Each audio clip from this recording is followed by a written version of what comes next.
Hello and welcome. I'm Raziel and I hope you're all having a good day today. Hope you're doing well. It's been miserable here and wet and weirdly warm. I don't know why. I think we're going to have some thunder and lightning tonight. Anyway, so I hope you're doing well. If not, just remember the road is long and it will be worth it in the end, okay? Anyway, so today's video is about nostalgia. Now, I'm not a big fan of nostalgia. I tend to think it doesn't really... It sort of affect me. Same with like FOMO. It doesn't really affect me because of my mindset is, do I want it? No. Do I need it? More or less. No, I don't need it. I'm not going to get it. But nostalgia in particular. Now, here's the thing. Nostalgia baiting is kind of weird because what could be considered nostalgia bait might not be, in my opinion. Now, usually I would consider nostalgia bait when a company has been producing bad quality products and then they sort of like hint or show something from the past to go, remember how good we were? And usually my mindset is, yeah, you just reminded me how bad you are now compared to then. So here's an example of what I wouldn't consider nostalgia bait. Video game remakes. Alright. Where I've said in the past, I don't buy remakes or remasters. I tend to think they are, if I can play them already, it's not something I would do. Like the Oblivion remaster, I can play that on my I can play the original Oblivion on my PC. So for the reason to get the remaster, it doesn't really appeal to me. I have all the DLC, I have the game, and I'm happy with it. You know, same with Fallout 3 and New Vegas. I have those. So I wouldn't go out my way to buy a remaster if I already had the game, you know, in its original context. I'm not one of these snobs that thinks it's better. I have played a remaster on the PS5 where I couldn't play Oblivion previously. Now, see where the difference is. On the PC and Xbox, I won't get the remaster because why would I? I have Oblivion on both. Where the PlayStation only just got Oblivion, they never had it on the PS. They had it on the PS3. But the PS4 and the PS5, you know, we didn't have it. So, so that's the thing. So that's why I would get it for the PS5. Because I don't want to keep getting original hardware to get it, you know. I don't want my flat completely covered in consoles. I'm happy with the ones I got, thank you.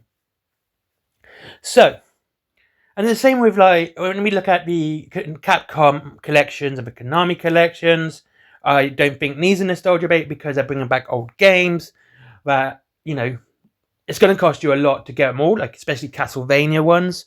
They tend to be very expensive. The same with like Mega Man as well, especially the Legends, I think it's called. That would be very expensive to get on the PS1, and plus you'd have to get a PS1 or PS2 or a PS3 to play it. So those aren't considered that nostalgia bait. And then just one more final example to show you. It's like the Rare collection. That's not, because it has Conker's Bad Fur Day. Now, if you get the original Conker's Bad Fur Day, you will be paying more for an Xbox. You'll be paying more than you would for an Xbox One and Rare Replay, because it's insanely expensive. So, that to me isn't nostalgia bait. What I would consider nostalgia bait, ironically enough, is something like Silent Hill 2 remake. That's because Konami hasn't been doing well. I don't think they produced any really good games since Metal Gear Solid 5, and even the ending of that is kind of nerfed, let's say.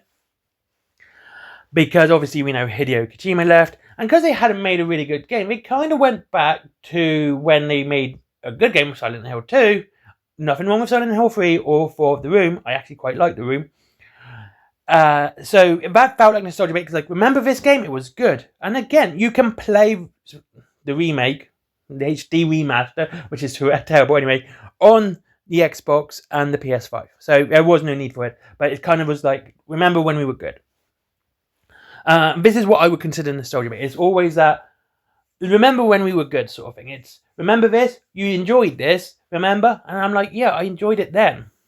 Now, the thing is, I think the reasons why nostalgia bait doesn't really work on me is I don't go out the way to try and feel what I felt as a child, you know, when I was younger.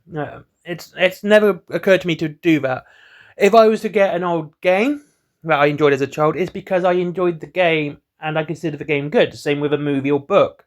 It's not because I want the feeling of being a child again. It's because I enjoyed it and I want to play it again. Same with movies and everything else. And this is how I tend to consider. You can see where a company's going tits up. It's because they constantly try and bait you with nostalgia. And this is one thing Games Workshop is doing. I think, honestly, it's not a good thing.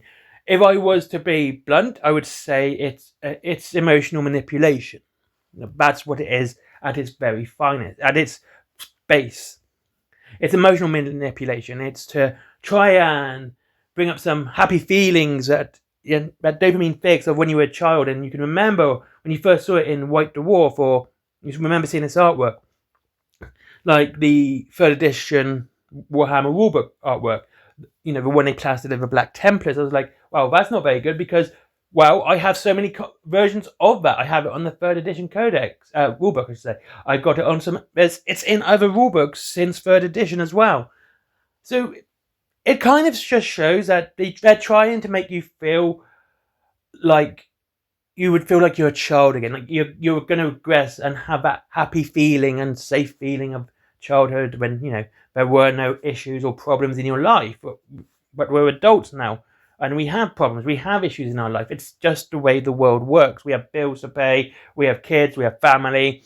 This is just the way it is. And like I said, nostalgia baiting always makes me feel like the company doesn't know what it wants to do with the future, and it tries to regress back to get you into a mood where you feel better because it reminds you of when you were a child. And I don't like it. I find it manipulative. I think it's absolutely horrendous to do this to your customers. I think that every company should always grow and look forward and not look back. And as I said at the start, it's this feeling, and I don't like repeating myself, it's this feeling that, remember when we were good? That's what they want you to think. But it's always to me, you're just reminding me how bad you are now.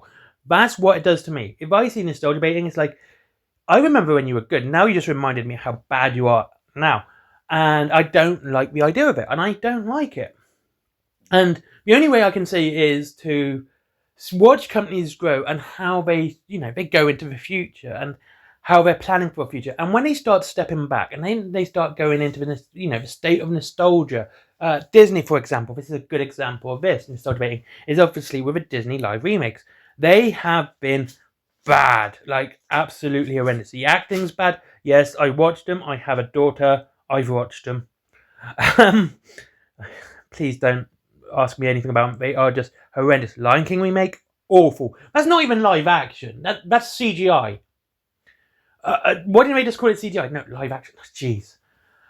And always it comes with some sort of change to it as well that doesn't quite work with the original product when it came out then. Such as you had the Castellan from the 3rd rulebook artwork that came out. But you can tell the difference between Firstborn Marine and a Primaris Marine. And it's a Primaris Marine. You can see the difference. So even then, it doesn't quite fit with the nostalgia, and it feels broken or wrong. It just feels inadequate to what it's trying to replicate. And the same with artwork and stuff like that. When they try to use artwork for baiting, to get you this feeling of nostalgia, it always feels wrong. Like there's something wrong with it. There's something not quite right. Again, we look at the Horus Heresy game, right? The Horus Heresy game was good. 1st edition, I played a couple games out. It's really fun. 2nd edition, I enjoyed more. That's just because I played more of it. And 3rd edition is damn right broken. But you can see that they're trying to make you feel how good the first one is by adding all these extra rules and extra bits. In 3rd edition, like intelligence, cool, leadership. No, sorry, willpower. That's the one, not intelligence. And all of this extra stuff. So it's trying to mimic, early edition Rogue Trader, which, by the way, by the 2nd edition got rid of all of that. So to bring that back, because your old veteran players, you played 1st edition. Most veteran players, I'm not saying all, right, most, started in 2nd edition. Us greybeards tended to start in 2nd edition. 1st edition existed, but that was where most of our, where we first stepped into the hobby. So going back there, it's like skipping over where most people went into the hobby and starting where it was very, very niche and not popular at all. When 2nd edition, it blew up. I remember buying... I'm not even joking. This is like... I'm being all serious here. I can remember seeing Warhammer and 40k in Argos. Okay? I can remember seeing the codexes in like toy shops and stuff like that.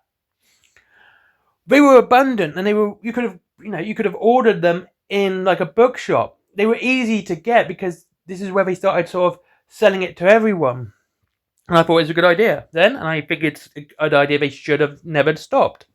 Allowed these like Argos and these other mainstream companies and shops, retailers, whatever, sell them.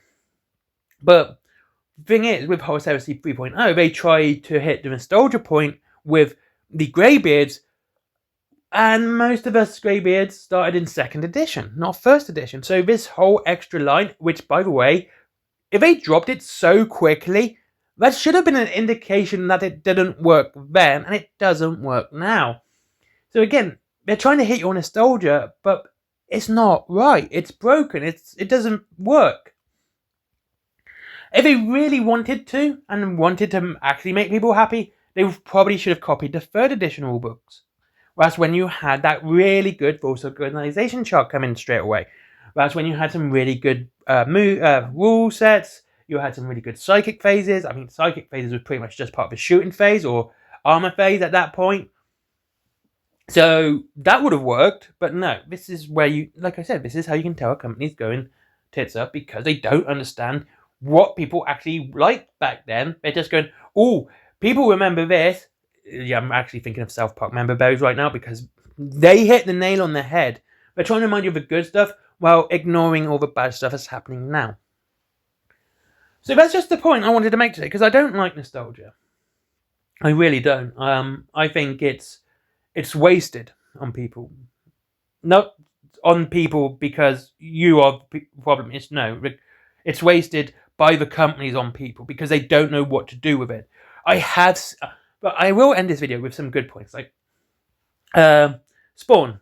I said this again. I said this a million times. I love reading Spawn. It's one of my favorite comics, right? And they just released a new series called The Curse of Shirley Johnson. It's about the girl that the ice cream man, I forgot his name now, left in his cupboard when Spawn killed him, Shirley Johnson. And Spawn never rescued the little girl, so she's not a fan of Spawn. And to go with this, they re-released issue 5 of Spawn. And it works because Spawn's still good. Spawn's still very enjoyable. And it's nice to see where it started to where it is now. How good it was then to how good it is now. The art style is different. The writing is different. But it's still quality from start to finish. They also released a reprint of issue 1 not that long ago to celebrate an anniversary. Again, that's good nostalgia baiting, because once again, you see it's been good consistently for, 10 years now? 20? I think we're on issue 370. So that's got to be, a long time. 30? Is that 30 years? Jeez, I'm so old. Well, basically 90 still today. It's been going a while. Spawn's been going a while. But it was to celebrate an anniversary. And now they're growing with the Spawn universe, which you have Scorch, Shirley Johnson, Sam and Twitch.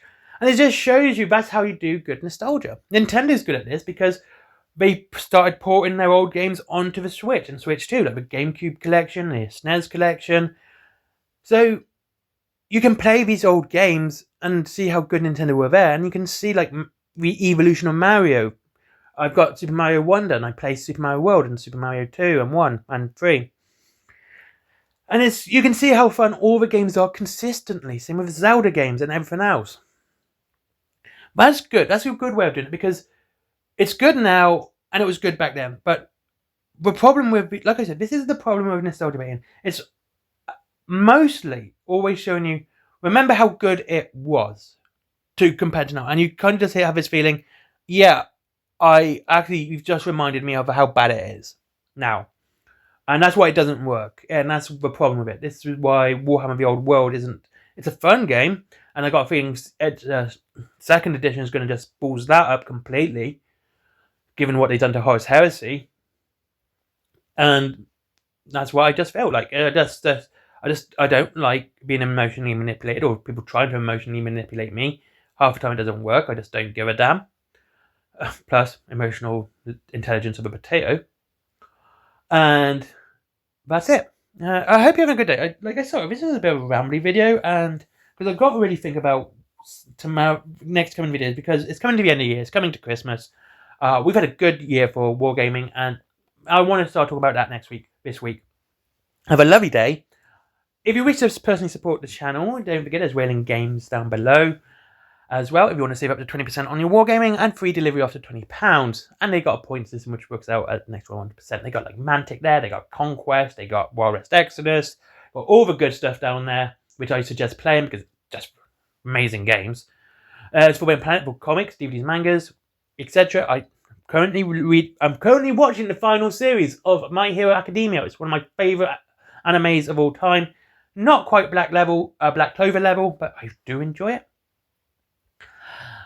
There's also my merchandise with comics, which I wrote and draw myself. There is honestly, none of that went on some digital art. That's not digital art. That's pen and paper. Okay? Black ink and paper. That's completely by hand. It's not digital. All the mistakes made were made permanently. And my God, there are some. There's also my stickers, t-shirts, cups, all that other cool stuff. Skyforge, a good friend of mine. As always, giving this game out the Google algorithm. I do not get paid for him. I just want to support a friend. And finally, there is... Oh, Patreon. I am going to do something. I'm thinking of doing painting videos where you're just going to watch me paint and chat for members. And it's just... I don't even do it for members. Like, I think I'm going to start doing those streams where I can just paint and chat and see if anyone can keep up with me and my painting. And how many people I upset with my painting. So, yeah. Anyway, thank you very much for watching. Have a good day, and I'll see you all again soon.